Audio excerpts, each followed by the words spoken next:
और इससे निश्चय ही होगी। राजा से सब विधान सुन व्यापार से निवृत्त होकर आनंद के साथ घर आया। साधु ने अपनी स्त्री से संतान देने वाले उस उत्तम व्रत का समाचार सुनाया और कहा, जब मेरे संतान होगी तब मैं इस व्रत को करूंगा।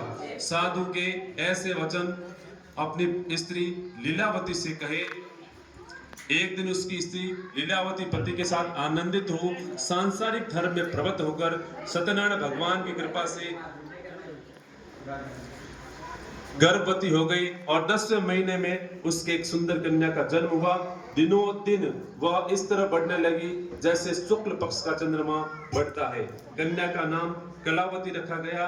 तब लीलावती ने मीठे शब्दों में अपने पति से कहा कि आपने जो संकल्प लिया था कि भगवान का व्रत करूंगा, अब आप उसे पूरा करिए। साधु बोला, हे प्रिय, इसके विवाह पर करूंगा। इस प्रकार अपनी पत्नी को आश्वासन देकर वह नगर को गया। कलावती पितृगृह में वृद्धि को प्राप्त हुई। साधु ने जब नगर में सखियों के साथ अपनी पुत्री को देखा तो तुरंत दूत बुलाकर कहा, पुत्री के वास्ते कोई सुयोग्य वणिक पुत्र लेकर लाओ। साधु की आज्ञा से दूत कंचन नगर पहुंचा। वहां पर बड़ी खोज कर देखभाल कर लड़की के लिए सुयोग्य वणिक पुत्र ले आया। उस सुयोग्य लड़के को देखकर साधु ने अपने बंधु बांधवों से प्रसन्न चित्त अपनी पुत्री का विवाह उसके साथ कर दिया। किंतु दुर्भाग्य से विवाह के समय भी उस व्रत को करना भूल गया। तब श्री भगवान क्रोधित हो गए और श्राप दिया, तुम्हें दारुण दुख प्राप्त होगा। अपने कार्य में कुशल साधु बनिया जमाता सहित समुद्र के समीप स्थित रत्नपुर नामक नगर में गया। वहां दोनों ससुर जमाई चंद्रकेतु राजा के उस नगर में व्यापार करने लगे।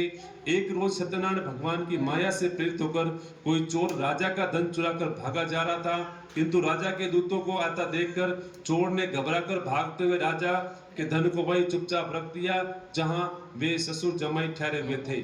जब दूतों ने उस साधु वैश्य के पास राजा के धन को रखा देखा तो दोनों को बांध कर ले गए और प्रसन्नता से दौड़ते हुए राजा के समीप जाकर बोले, ये दो चोर पकड़कर लाए हैं, कृपया आज्ञा दीजिए। तब राजा ने उनको कठोर कारावास में डाल दिया, उनका सब धन छीन लिया। सत्यनारायण भगवान के श्राप द्वारा उसकी पत्नी भी घर पर बहुत दुखी हुई।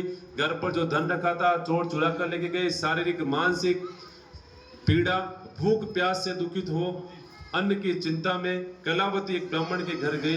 वहां उसने सत्यनारायण भगवान का व्रत होते देखा, फिर कथा सुनी तथा प्रसाद ग्रहण कर रात को घर आई। माता ने कलावती से कहा, हे पुत्री, अब तक कहाँ रही, वह तेरे मन में क्या है? कलावती बोली, हे माता, एक ब्राह्मण के घर श्री सत्यनारायण भगवान का व्रत देखा है। कन्या के वचन सुनकर लीलावती भगवान के पूजन की तैयारी करने लगी। लीलावती ने परिवार और बंधुओं सहित श्री सत्यनारायण भगवान का पूजन किया और वर मांगा कि मेरे पति और दामाद शीघ्र आ जावे। साथ ही प्रार्थना की कि हम सबका अपराध क्षमा करो। सत्यनारायण भगवान इस व्रत से संतुष्ट हो गए और राजा चंद्रकेतु को स्वप्न में दर्शन देकर कहा, हे राजन, दोनों वैश्यों को प्रातः ही छोड़ दो। उनका सब धन जो तुमने ग्रहण किया है दे दो, नहीं तो मैं तेरा धन, राज्य, पुत्र आदि सब नष्ट कर दूंगा। राजा से ऐसे वचन कहकर भगवान अंतर ध्यान हो गए। प्रातःकाल राजा चंद्रकेतु ने सभा में अपना स्वप्न सुनाया। फिर दोनों बड़े पुत्रों को कैद से मुक्त कर सभा में बुलाया। दोनों ने आते ही राजा को नमस्कार किया। राजा मीठे वचनों से बोला, हे महानुभावों, भावीवश ऐसा कठिन दुख तुम्हें प्राप्त हुआ है, अब तुम्हें कोई भय नहीं। ऐसा कहकर राजा ने उनको नए नए वस्त्र आभूषण पहनाए और जितना धन लिया था उसे दुगुना धन देकर आदर सहित विदा किया। दोनों वैश्य अपने घर को चल दिए। इति श्री तृतीय अध्याय समाप्त। बोलो सत्यनारायण भगवान की।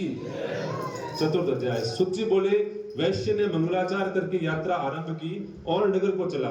उनके थोड़ी दूर निकलने पर दंडी वेशधारी सत्यनारायण भगवान ने उनसे पूछा, हे साधु, तेरी नाव में क्या है?